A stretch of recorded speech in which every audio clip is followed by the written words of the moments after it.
అయ్యే నకిలీరా బాబట్టే బిడ్డే నకిలీ నకిలీ నకిలీ అన్ని నకిలీ. ఆమె కులంతో పాటు మతాన్ని కూడా అగౌరవపరుస్తా ఉంది.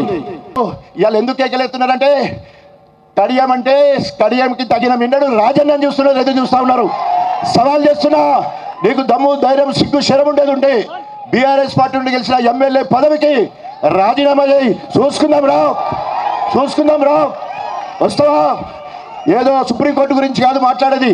నీ ఆత్మకు తెలుసు నువ్వు ఎక్కడ పుట్టావో, మీ అయ్యకు తెలుసు నువ్వెవరివో, మీ అవ్వకు నిజంగా తెలుసు ఎవరివో. నీ అన్నదమ్ములను ఎన్డీఏ పరీక్ష చేస్తే డిఎన్ఏ పరీక్ష చేస్తే కులం అన్నదమ్ముల డిఎన్ఏ చేయాలి. నీ డిఎన్ఏ పరీక్ష చేస్తే కుల బయటపడుతుంది. సుమోటోగా తీసుకోండి కేసు సవాల్ చేస్తా ఉన్నాను. ఎందుకోసం ఈ మాట అంటుందంటే బాధ. నేను ఆ మాట అనకూడదు, కానీ ఊంచితే నేను వదిలేస్తే ఇవాళ ఏకైపోయిండు. కడియం శ్రీ గారికి మాత్రం సవాల్ చేస్తా ఉన్నా, నీకు సిగ్గు శరం అంటే వెంటనే రాజీనామా చేయి. ఎప్పుడు ఎలక్షన్లు వచ్చినా కూడా సెడుగుడు